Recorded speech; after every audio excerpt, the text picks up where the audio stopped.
क्रांती news, आवाज सर्वसामान्यांचा। सिडको भरधाव डंपरचा कहर। खुटवड नगर येथे भीषण अपघात, एक महिला ठार, 2 गंभीर जखमी, 5 वाहनांचा झाला चुराडा। खुटवड नगर परिसरात आज दिनांक 18 एप्रिल दुपारच्या सुमारास एक अत्यंत धक्कादायक अपघात घडला। भरधाव वेगाने येणाऱ्या डंपरने नियंत्रण सुटल्यामुळे रस्त्याच्या कडेला उभ्या असलेल्या वाहनांना जोरदार धडक दिली।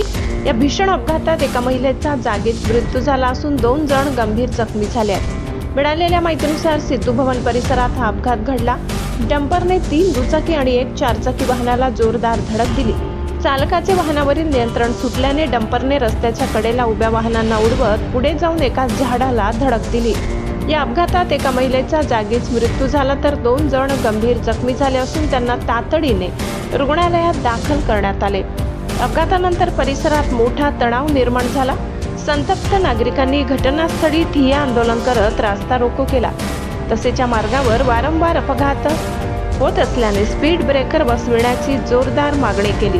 सातपूर परिसरात अपघातांची मालिका सुरू असताना हा ताजा अपघात घडल्यामुळे नागरिकांमध्ये प्रशासनाविरोधात तीव्र संताप व्यक्त केला जात आहे। संबंधित प्रशासनाने तात्काळ उपाययोजना कराव्यात अशी मागणी नागरिकांकडून केली जात आहे। महाराष्ट्र क्रांती न्यूज साठी वृत्त संकलन विभाग, नाशिक।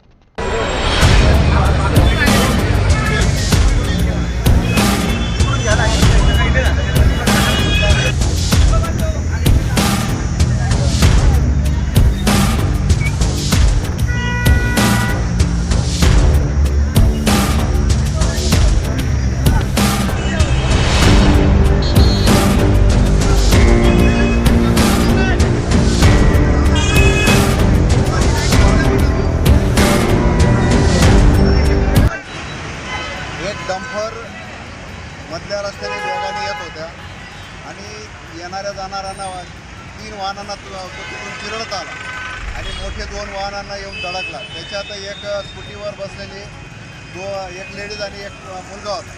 तर तो सुदैवाने ते मुलगा वाचला आहे, परंतु ती लेडीज त्या डंपरच्या चाकाखाली डायरेक्ट आरती चिरडली गेली आणि तिचे 2 तुकडे झालेले, पाय वेगळा धड वेगळा अशी परिस्थिती झालेली।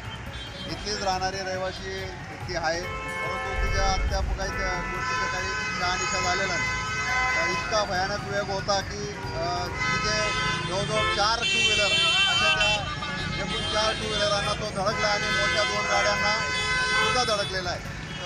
इतकी ही भयानक ॲक्सिडेंट होता आणि त्याच्यात ती महिला जागीच ठार झालेली आहे। अजून कोणी दगावलं आहे का ते काही कळत नाही, गाडीच्या खाली कोणी आहे का ते पण कळत नाही। गाडीच्या खाली ऑलरेडी 2 वाहनं तिथं मोटरसायकली अडकलेल्या आहेत। मात्र महापालिकेतल्या प्रशासनाने शहरातले पूर्णच रस्ते खोदलेले आहेत। त्याच्यामुळे ह्या वाहनांची कोंडी आणि रहदारी वाढलेली आहे। ज्या इतर ठिकाणी खोदलेले रस्ते आहेत त्याच्यामुळे हे सगळे वाहनं एकाच रस्त्याने जाण्याचा प्रयत्न करतात। त्याच्यामुळे हे मनपा प्रशासनाचं जे काम चालू आहे त्याच्यामुळे हे ॲक्सिडेंटचे प्रमाण जास्तीत जास्त वाढलेले असे सांगू शकतो। म्हणून मी CIDच्या वतीने सांगतोय की मनपा प्रशासनाने याच्यावर त्वरित तोडगा काढून काहीतरी व्यवस्था करावी। धन्यवाद। अशाच नवनवीन बातम्या पाहण्यासाठी आमच्या महाराष्ट्र क्रांती न्यूज या YouTube चॅनलला लाईक करा, सबस्क्राईब करा आणि बेल आयकॉनला प्रेस करा।